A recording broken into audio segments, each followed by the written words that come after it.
Для Чувашской республики начало 80-х годов – это период наиболее быстрого индустриального роста и культурного развития. На самом высоком уровне были отмечены производственные успехи предприятий республики. Они были удостоены ордена Трудового Красного Знамени. Чебоксарский агрегатный завод, ВНИИР, Чебоксарский приборостроительный завод, завод «Электроприбор».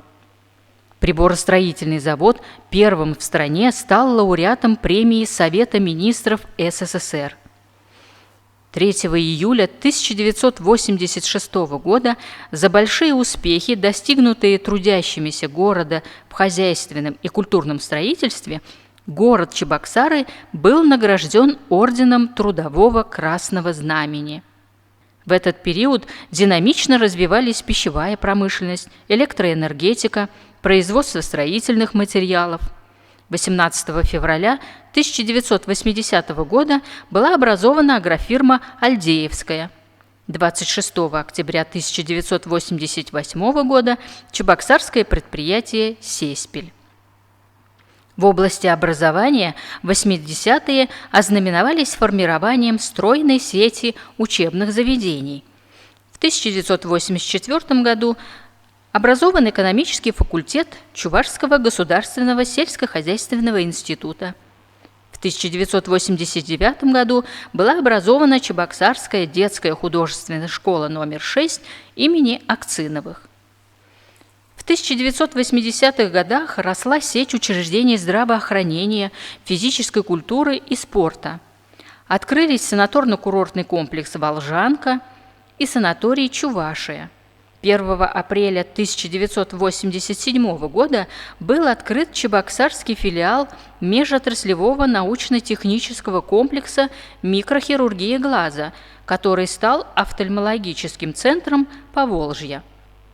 18 августа 1983 года для подготовки спортивного резерва и специалистов физической культуры и спорта было открыто Чебоксарское училище Олимпийского резерва.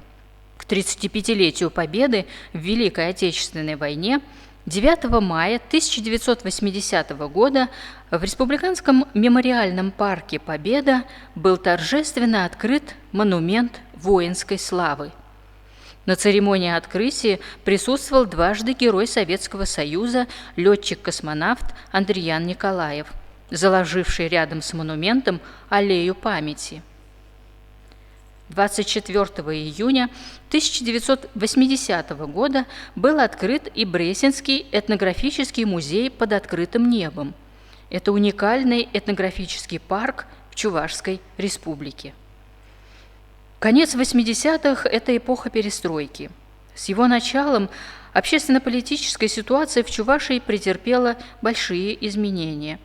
Стали рушиться прежние производственные связи, крупные предприятия стали сокращать производство. Подробнее об этих и прочих фактах, событиях и персонах можно узнать, посетив электронную выставку «Чувашская республика. Летопись столетия» на сайте Национальной библиотеки Чувашской республики.